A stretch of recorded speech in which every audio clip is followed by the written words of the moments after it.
Hello दोस्तों, आज हम जिस मुद्दे पर बात कर रहे हैं वो है भारत में मीडिया और समाज। मीडिया और समाज एक प्रकार से बहुत ही घनिष्ठ और जुड़े हुए घटक हैं एक दूसरे के। वर्तमान की मीडिया में एक बहुत बड़े परिवर्तन का दौर है इस समय।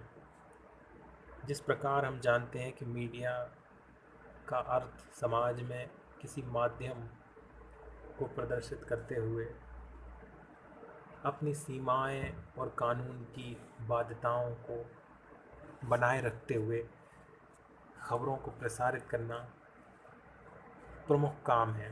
लेकिन आज मीडिया कई माध्यमों से समाज में व्याप्त हो चुका है, चाहे वो सोशल मीडिया हो, प्रिंट मीडिया हो या राजनीतिक दलों के अपने कुछ सूचना तंत्र हैं। इन तमाम स्थितियों में रहते हुए मीडिया अपनी एक नई धारा बना रहा है।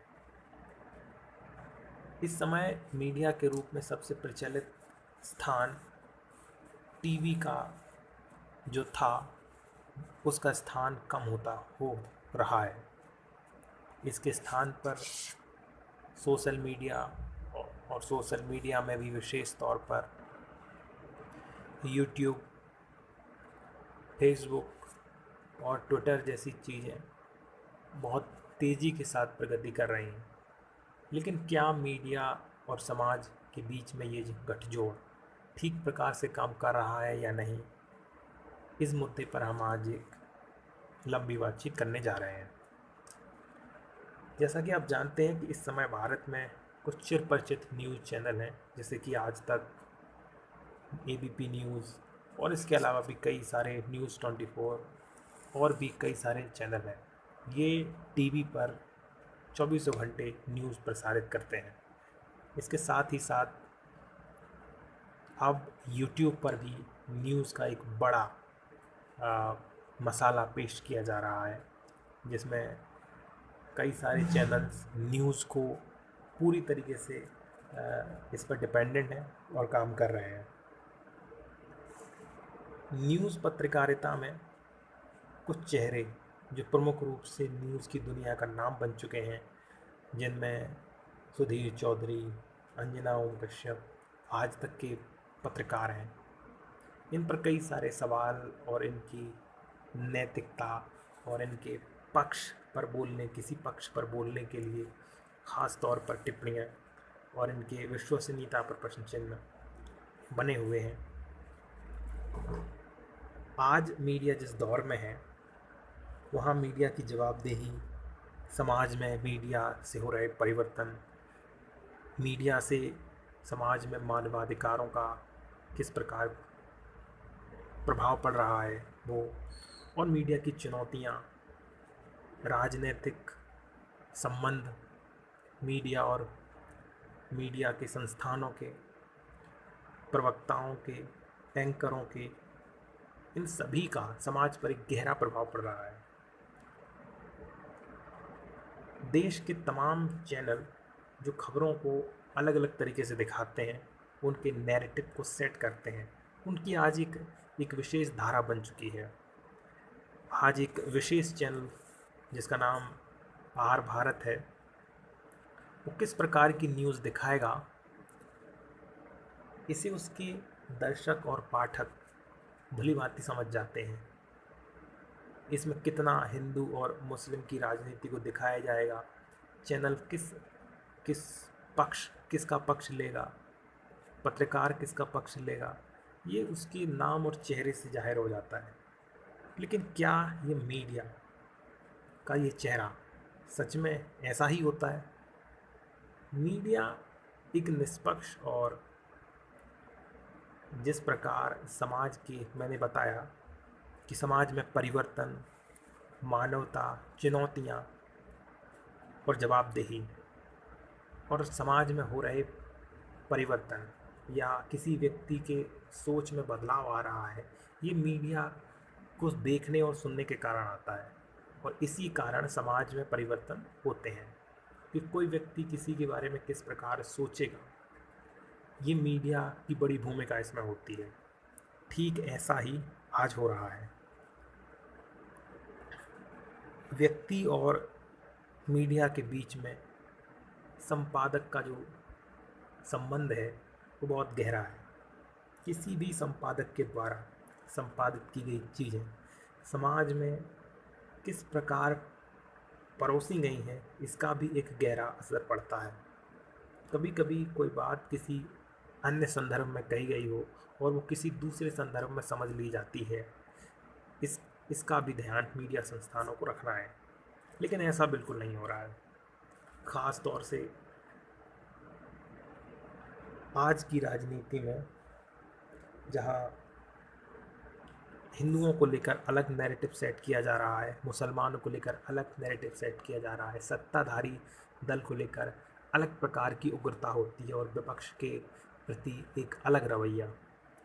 इस प्रकार के रवैये में संभव तौर से जो पाठक है, दर्शक है, उसे समझने में चुनौती आती है कि वो किस प्रकार की बातों को किस प्रकार हैंडल करे, किस प्रकार समझे।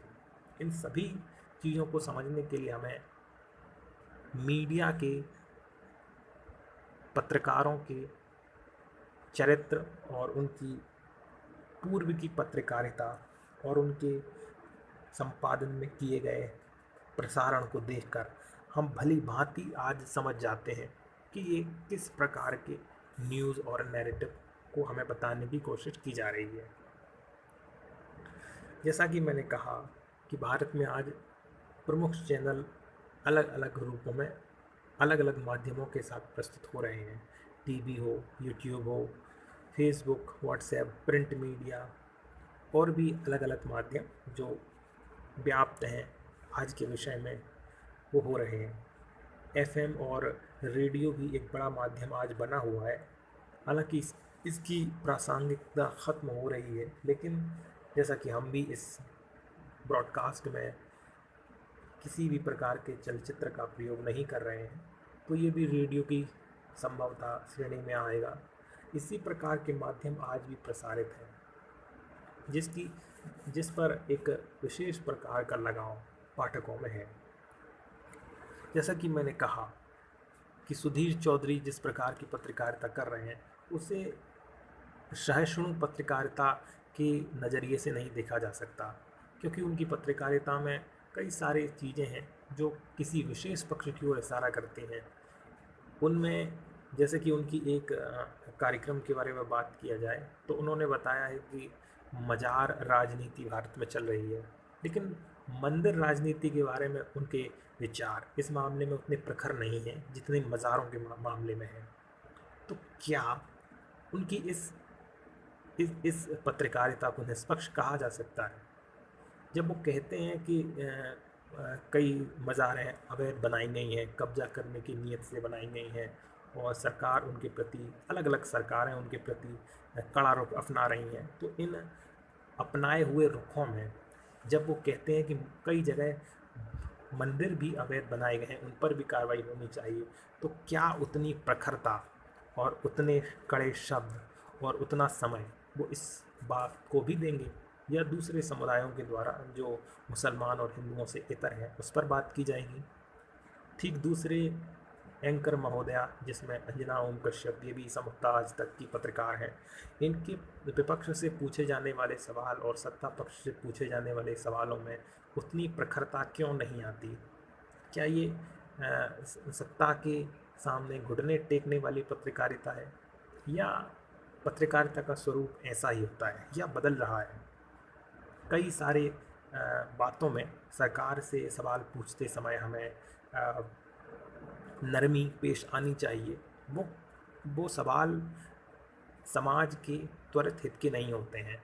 उन समाजों में नीतिगत सवाल होने चाहिए जिनसे हम सरकार के साथ नरमी के साथ बात करें। और नीतिगत सवालों में चाहे हम देश की अर्थव्यवस्था से संबंधित सवाल पूछ रहे हों, चाहे हम किसी निर्माण कार्य के पश्चात उस पर हम रिव्यू ले रहे हों, या किसी ऐतिहासिक संदर्भ पर किसी बातचीत को आगे बढ़ा रहे हों।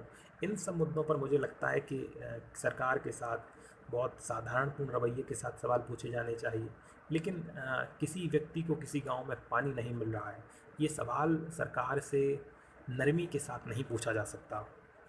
किसी क्षेत्र में किसी व्यक्ति के साथ अपराध हुआ है, ये सवाल नरमी के साथ नहीं पूछा जा सकता। किसी क्षेत्र में, किसी गांव में, किसी दलित के घर में या जातिगत अपराध होता है, तो ये सवाल नरमी के साथ नहीं पूछा जा सकता। ठीक वैसे ही विपक्ष से भी कई सारे सवाल हैं कि जब सत्ता पक्ष के लोग अपने सवालों को विपक्ष के सामने रखते हैं तो पूर्व में किए गए कार्यों को उनके द्वारा बताया जाता है, तो उनको ये ढीले और बिल्कुल शून्य किस्म के जवाब प्रस्तुत करके अपने आप को नहीं रखा जा सकता। यहाँ मैं दूसरे और चैनलों के नाम लेना चाहूँगा, जैसे कि हिंदी पत्रकारिता में यूट्यूब पर इस समय एक बहुत ही ख्याति प्राप्त चैनल लल्लन टॉप, इसके बाद एक दीप प्रिंट नाम का पोर्टल, इसके बाद यूट्यूब पर ही एक वायर और एक विशेष प्रकार की पत्रकारिता में स्थान रखने वाला चैनल जो पिछड़े वर्ग और दलित वर्ग की रिपोर्ट्स को ख़ास तौर पर तवज्जो देता है, द मूक नायक। इनके स्थान अपने आप में अपने आप की विशेष प्रकार की पत्रकारिता के लिए अपना स्थान बना रहे हैं। लल्लन टॉप कई मुद्दों पर अपनी बातें रखता है, इसके कई सारे कार्यक्रम हैं और सरकार से पूछने वाले सवालों में तल्खी नज़र नहीं आती है। हालांकि कई सारे मुद्दों को जो तमाम मीडिया संस्थान बहुत साधारण रूप से उठाते हैं, इन पर ये वीडियो बनाते हैं और दिखाते हैं, लेकिन इनकी वीडियो में वो प्रखरता नज़र नहीं आती है जो आनी चाहिए। लेकिन इन्होंने लगभग सभी क्षेत्रों में अपने पत्रकारों को, अपने एंकरों को और अपनी पहुंच को बनाने की कोशिश की है। दूसरी ओर दलितों के मामले में इनके भी व्यूज़ बहुत मजबूत नहीं हैं। उनकी बातें उठाने में ये दूसरे चैनलों के मुकाबले काफ़ी देर करते हैं। दी प्रिंट समाज के उन मुद्दों को बहुत मजबूती के साथ उठा रहा है, जहाँ तक मेरा ऐसा मानना है, कि जो सारे लोग छोड़ देते हैं। इनकी रिपोर्ट्स और इनकी पत्रकारिता को जब हम देखेंगे तो हम पाएंगे कि जो किसी ने कवर नहीं किया वो दी प्रिंट ने उसे दिखाया है, उस पहलू को भी बताया है कि किसी खबर को एक ऐसे और एक नए आयाम के साथ, नए पक्ष के साथ, नए दृष्टिकोण के साथ भी देखा जा सकता है।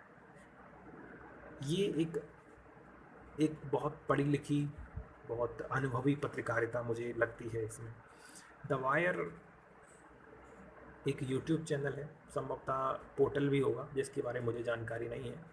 यूट्यूब चैनल पर विपक्षी पार्टियों के मुद्दों को विशेष तौर से ये तवज्जो देते हैं और अल्पसंख्यक मामलों को भी इनकी पत्रकारिता में काफ़ी स्थान मिलता है। और इसके बाद जो मैंने नाम लिया वो है दी मूक नायक। मूक नायक दलितों की पत्रकारिता के मामले में इस समय संभवतः प्रमुख स्थान पर है और इसमें सरकार से सवाल पूछने के जो रवैये हैं वो बहुत तीव्र नहीं है, लेकिन दलितों की दृष्टिकोण से खबरें इस पर दिखाई जाती हैं, इस पूरे पोर्टल पर दिखाई जा रही हैं। जहाँ तक बात दोबारा हम टीवी चैनल्स की करें तो टीवी चैनल्स के मामले में कई सारे एंकरों के ऊपर ये ठप्पा लग चुका है कि ये किस प्रकार के सोच और दृष्टिकोण के व्यक्ति हैं। जैसे कि मैंने आर भारत के अर्णब गोस्वामी, जिनके ऊपर ये प्रश्न है कि इनकी प्रश्नों में सरकार के लिए कोई विशेष तीव्रता नहीं होती है।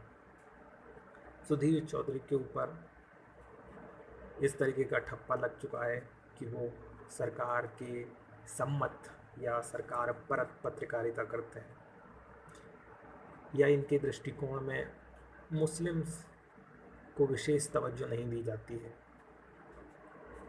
अंजना ओम कश्यप जो पत्रकार हैं उनके ऊपर इस तरीके के चीज़ें देखने को मिलती हैं कि सत्ताधारी प्रवक्ताओं के से जब सवाल पूछे जाते हैं तो वे सवालों को बहुत साधारण तरीके से रखती हैं, और दूसरे कारणों हैं जब वे सवाल पूछेंगे तो बहुत लंबे और पूरे निबंध के सवाल पूछते हैं, जबकि मुझे लगता है कि सवाल जवाब की तुलना में छोटा होना चाहिए।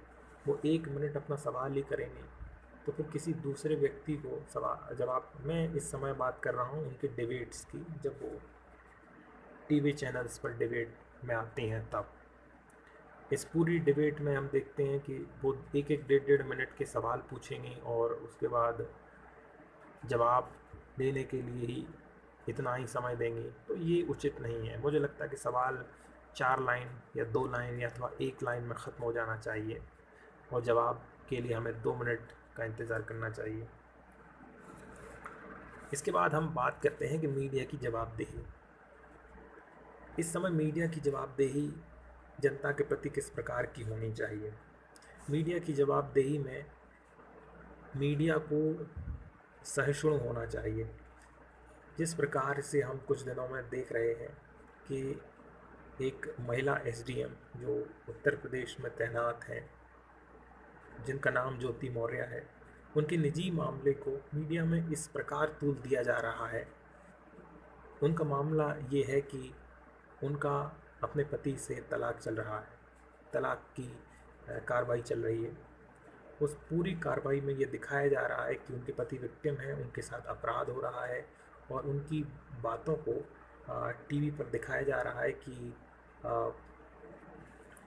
उन्होंने ज्योति मौर्य के साथ बहुत गलत व्यवहार किया और वो एसडीएम हैं जो कि शादी के बाद बनी और उसके बाद अपने पति से तलाक ले रही हैं, तो उन्हें ऐसा नहीं करना चाहिए। जबकि कानूनी रूप से और नैतिक रूप से उन्हें इस बात के अधिकार है कि वो तलाक लें अथवा न लें। मीडिया की इसमें इतनी सी भूमिका होनी चाहिए कि किसी अधिकारी के तलाक की खबर प्रकाशित या प्रसारित की जाए, लेकिन इस पर एक लंबी बहस समाज में मीडिया ने छेड़ दी है और इसका बड़ा गहरा असर समाज में पड़ा है। जहाँ तक मीडिया रिपोर्ट्स की माने तो कई सारे चैनल और यूट्यूब चैनल और कई बड़े टीवी चैनल ने खुद इस बात को रिपोर्ट किया है कि कई सारे महिलाओं की पढ़ाई छुड़वा दी गई है और ये नैरेटिव सेट हुआ है कि महिलाएं पढ़नी नहीं चाहिए। ऐसा मामला मीडिया के अपने फैलाए हुए प्रसारण से है। दूसरा मामला पाकिस्तान से आई एक महिला जो भारत में आई है, उसको भी बहुत अधिक तूल दिया जा रहा है, उसे तमाम एजेंसियों से जोड़कर देखा जा रहा है, जबकि सरकार ने इसके बारे में कुछ भी नहीं बताया। तो ऐसी खबरें जो समाज में किसी भी प्रकार का कोई योगदान नहीं दे रही हैं, जिसे समाज में किसी सकारात्मक दृष्टिकोण का प्रसार नहीं हो रहा है और जिस पर किसी प्रकार की लंबी बहसें सभ्य समाज में नहीं होनी चाहिए, वो सब हो रही हैं। हम सभी जानते हैं कि सड़क पर खड़ा हुआ व्यक्ति ना ही मानसिक रूप से और ना ही ज्ञान के स्तर पर इतना मजबूत होता है कि वो मीडिया की हर खबर को उसी स्तर से देखे जो समाज में रहने वाले बुद्धिजीवी वर्ग देखते हैं। तो जो भी खबर आम जनता के बीच में रखी जाए उसका दृष्टिकोण हमेशा सकारात्मक हो, ऐसा प्रयास करना चाहिए, जबकि इन दोनों मामलों में नहीं हुआ है और इनका असर बहुत भयंकर तरीके से हुआ है। मोबाइल के युग में हर हाथ में ये खबर पहुंची है। संभवतः इस देश में 100 करोड़ से अधिक लोगों ने इस खबर को सुना होगा। जैसा कि आप जानते हैं कि हम इस समय दुनिया की सबसे बड़ी जनसंख्या वाली आबादी वाला देश बन चुके हैं। ऐसे में ये देख पाना कि हमारी खबरें कितने लोग देख रहे हैं और इसका कितना असर हो रहा है, इसे बहुत छोटे स्तर पर भी समझा जा सकता है और हमने इतने बड़े स्तर पर इस खबर को प्रसारित किया है। दूसरा मामला परिवर्तन का है। जैसा कि मैंने कहा कि जिन खबरों का असर समाज में हो रहा है, उनकी किसी खबर के देखने के बाद हमारा दृष्टिकोण किस प्रकार बदल रहा है, वो दृष्टिकोण भी बहुत महत्वपूर्ण है। मीडिया के क्षेत्र में जब कोई नेता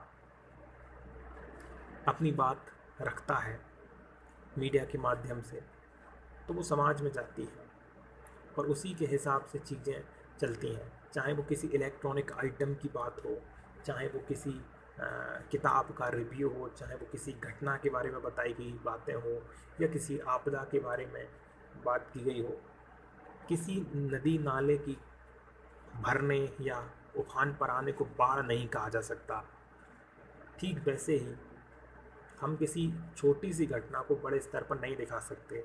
50 आदमी किसी मामूली से मुद्दे जैसे गली में पानी भरना, बिजली का चले जाना, इस तरीके के मुद्दे को हम बड़ा करके नहीं दिखा सकते।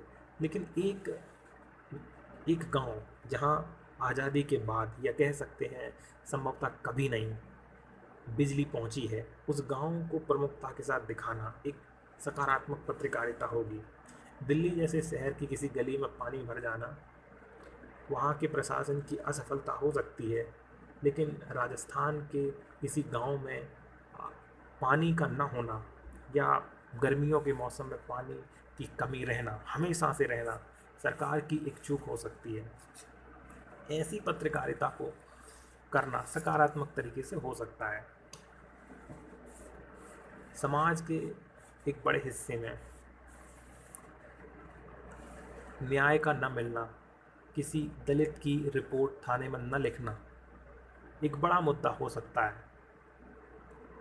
लेकिन किसी शहरी वर्ग की किसी कार की चोरी की खबर, जो कि पर्स की खबर को दिखाना उतनी बड़ी बात नहीं होगी। इसी प्रकार की घटनाओं को जब किसी बड़े आदमी के साथ हो जाता है, जैसे मुझे अभी याद आ रहा है कि दिल्ली भारतीय जनता पार्टी के अध्यक्ष संभवतः गोयल थे, पूरा नाम मुझे याद नहीं आ रहा, उनका फ़ोन छीन लिया गया हाथ से उनकी गाड़ी में बात करते हुए। तो इस खबर को मीडिया ने बड़ी प्रमुखता के साथ दिखाया। जबकि दिल्ली में ऐसी फ़ोन छीनने की वारदातें, चैन खींचने की वारदातें रोज़ होती रहती हैं। ग्वालियर में एक बड़े प्रशासनिक अधिकारी की पत्नी की चैन खींच ली गई। इस खबर को प्रसारित किया गया, लेकिन जब ये आम आदमी के साथ घटनाएं होती हैं तब इसे बहुत बड़े रूप में नहीं दिखाया जाता। और बड़े रूप में दिखाने का मतलब है कि इन पर एक बड़े शोध के साथ रिपोर्ट प्रकाशित नहीं की जा सकती है। जैसे कि एक साल में, एक महीने में कितनी चेन लूटी गई हैं सड़कों पर, इसकी प्रमुखता के साथ रिपोर्ट करना, प्रखर रूप से दिखाना एक महत्वपूर्ण बात हो सकती है। लेकिन होता ये है कि अखबार के किसी कोने पर 4 लाइन की खबर प्रकाशित करी जाती है कि गांधी रोड पर एक महिला की चेन खींच ली गई, 2 बदमाश सीसीटीवी में दिखे, और बात ख़त्म हो जाती है। और हर रोज़ उसी कोने पर किसी न किसी महिला की चेन खींचने की खबर इसी प्रकार छपती है। लेकिन यहाँ ज़रूरी ये है कि ऐसी चेन कितनी खींची गई, महीने में, हफ्तों में, उनके क्या प्रकार थे, इन सब खोजी रूप पर, शोधात्मक रूप से खबरें प्रमुखता के साथ दिखाने से समाज में प्रभाव पड़ता है। उनके आंकड़ों को समाज में दिखाने से आंकड़े समाज की उंगलियों पर प्रसारित हों, इसका प्रभाव राजनीतिक दलों पर पड़े। लेकिन किसी एक व्यक्ति की खबर को दिखा देना कि चेन लूट ली गई, इससे किसी प्रकार का कोई असर नहीं पड़ता। इस प्रकार की गहरी पत्रकारिता कम हुई है या ज़्यादा हुई है ये तो मैं नहीं कह सकता, लेकिन ऐसी देखने में नहीं मिल रही है। चुनौतियां मीडिया के सामने बहुत सारी हैं, जिसमें राजनीतिक दलों के साथ गठजोड़, जिसने अखबार में ऐड दिया है उसकी खबरों को प्रमुखता के साथ दिखाना, और मानवाधिकार के प्रति असंवेदनशील होना पत्रकारिता की एक बड़ी चुनौती है। जहाँ किसी महिला को सड़क पर पीटा जा रहा है, जहाँ गांव में किसी की ज़मीन पर कब्जा कर लिया गया है, घर मकान लूट लिया गया है, ऐसी खबरों को संगठित रूप से दिखाना, इन पर विशेष कार्यक्रम प्रसारित करना विशेष रिपोर्टें बनाना, आंकड़ों के साथ, तथ्यों के साथ दिखाना एक गहरा प्रभाव छोड़ता है। लेकिन इनको 24 घंटे की खबरों में 2 मिनट की क्लिप लगा के दिखा देना अपने कर्तव्यों को पूर्ण करने की बात बताते हैं कि हमने पूरा उस खबर को दिखाया था, प्रसारित किया था, जबकि ये पत्रकारिता नहीं होनी चाहिए। पत्रकारिता समाज के अंतिम व्यक्ति तक किसी खबर को पहुंचाना, जागरूक करना और नीतियों के बारे में, सरकार की नीतियों के बारे में बताना प्रमुख रूप से उद्देश्य है। हालांकि बदलते हुए दौर में कई प्रकार की चीज़ें और नैरेटिव बन रहे हैं जिनको समझना आम आदमी के लिए चुनौती बन रही है। टू द पॉइंट के इस ब्रॉडकास्ट में इतना ही। मैं श्रीनाथ, नमस्कार।